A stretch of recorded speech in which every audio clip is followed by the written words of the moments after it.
Teman-teman, apa yang terjadi kalau seandainya $1 US sama dengan Rp1? Wow, keren banget. Kenapa?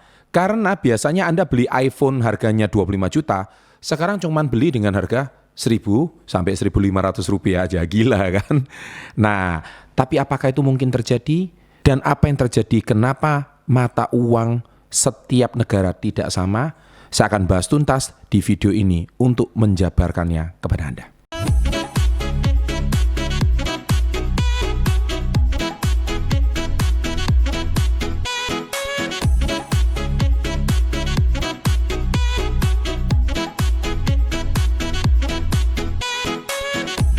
Welcome to Success Before 30 Business and Financial Mentoring. So, sahabat entrepreneur, salam hebat luar biasa. Selamat datang kembali ke channel Success Before 30. Di video kali ini saya akan membahas dengan topik yang sangat menarik. Lagi-lagi membuat kita sebuah wawasan. Kenapa sih $1 mungkin sekarang sekitar harganya 16.500, €1 mungkin sekarang harganya 16.000, £1 sterling harganya mungkin 25.000, bla bla bla dan seterusnya. Kenapa kok sih nggak semua mata uang dunia itu harus sama nilainya? Nah, di sini saya akan mengajak Anda berpikir apa yang terjadi kalau seandainya Rp1 itu sama dengan $1 Amerika Serikat. Ini sesuatu yang sangat menarik. Ya, jadi biasanya seperti pembukaan saya tadi, kalau Anda biasanya beli iPhone itu harganya Rp25 juta, sekarang cuma beli dengan harga Rp1.500. Kayaknya nggak masuk akal gitu. Nah, terus sebetulnya kalau nilai rupiah sama dengan nilai dolar mata uang Amerika Serikat, artinya daya beli kita juga harus setara dengan mereka.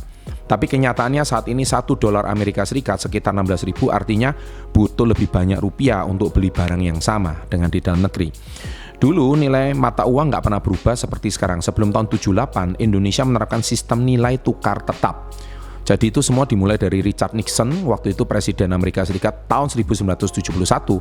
Semua itu didasarkan dengan mata uang dolar itu setara dengan emas. Jadi itu based on emas. Nah, emas itu kan harganya jauh lebih stabil.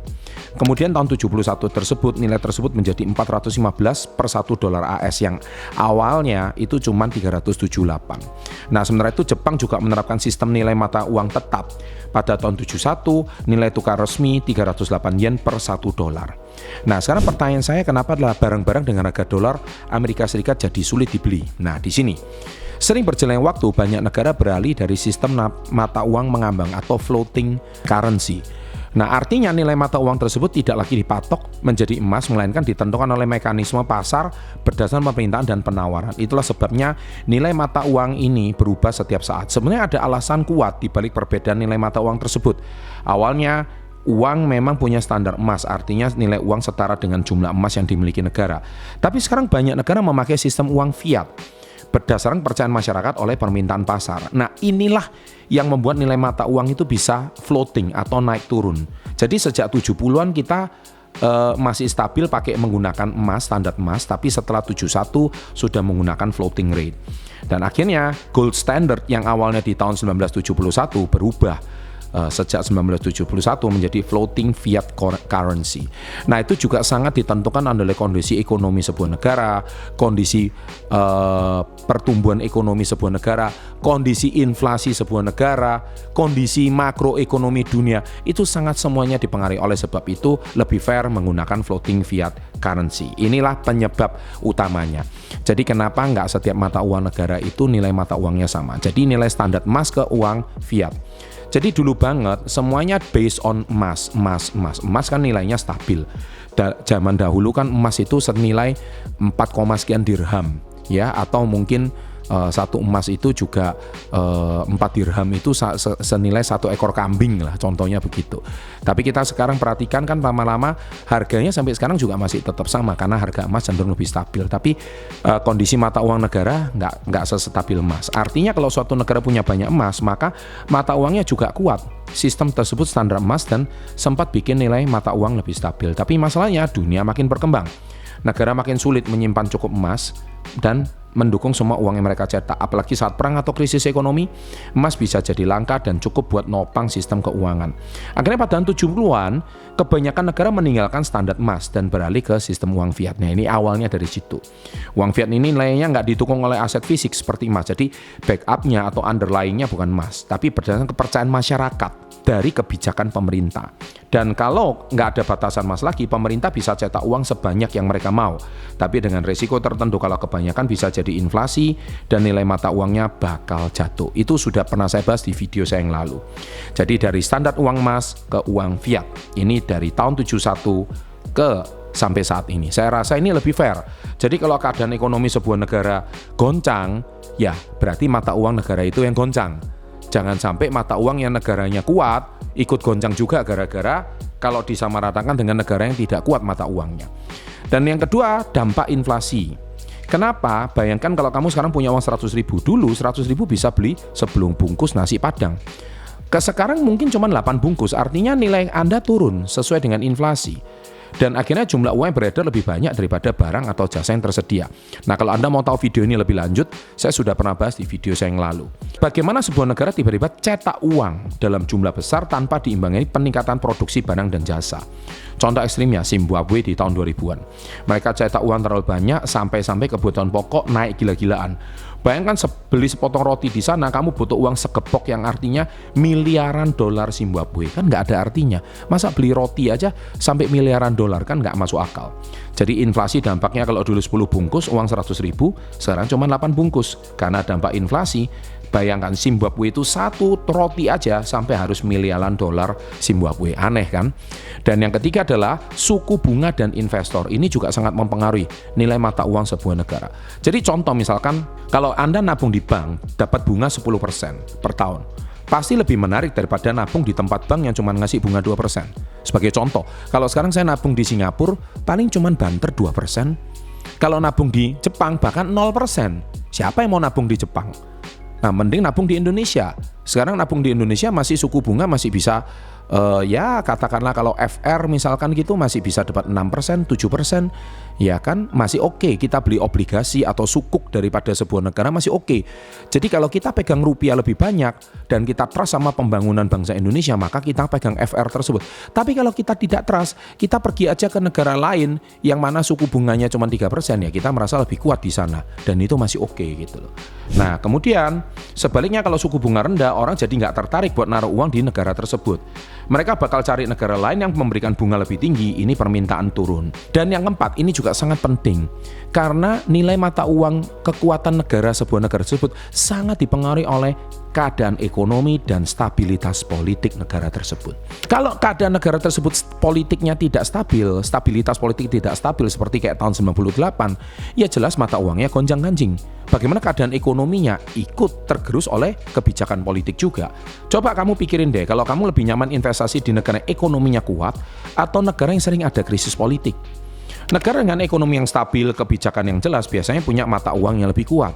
Soalnya orang percaya bahwa uang mereka aman di sana. Misalkan dolar AS selalu jadi pilihan utama buat investasi karena dianggap sebagai mata uang yang paling stabil. Sebaliknya negara yang sering mengalami gejolak politik seperti Zimbabwe contohnya, mata uangnya lemah. Venezuela contohnya mengalami hyperinflasi dan krisis ekonomi parah. Itu sudah saya bahas di video saya yang lalu tentang bagaimana kalau negara itu mencetak uang terus gitu. Akibatnya mata uang mereka menjadi hampir nggak ada harganya dan banyak orang lebih memilih menggunakan mata uang asing seperti dolar Amerika Serikat. Contohnya negara Timor Leste. Negara Timor Leste saat ini kan mata uangnya menggunakan mata uang US dollars. Itu salah satu contohnya. Keadaan ekonomi dan stabilitas politik jauh lebih stabil, ya. Dan akhirnya yang kelima, ini juga peran dari ekspor dan impor itu sangat-sangat tinggi. Misalkan kalau negara yang ekspornya lebih tinggi, ekspornya naik ya, maka kecenderungannya mata uang dari negara tersebut akan jauh lebih stabil. Sedangkan kalau negara uang itu mereka, karena banyak orang yang menggunakan mata uang negara tersebut untuk mengekspor. Contohnya Jepang contohnya.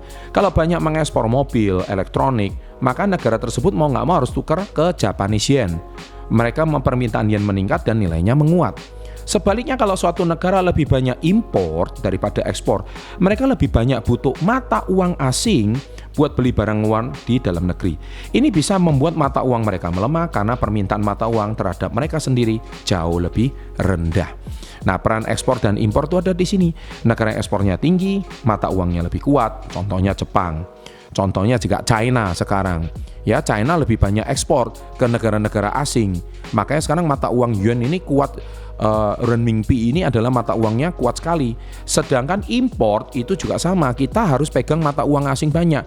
Akhirnya mata uang di dalam negeri sendiri menjadi tidak kuat atau melemah. Dan yang keenam, negara itu biasanya mematok duitnya. Beberapa negara nggak mau ribet sama nilai naik turunnya naik mata uang. Mereka memutuskan buat menempelkan nilai mata uangnya ke mata negara yang lebih stabil. Contohnya Brunei. Mata uang mereka dolar Brunei. Patokannya 1:1 dengan negara dolar Singapura. Dolar Brunei.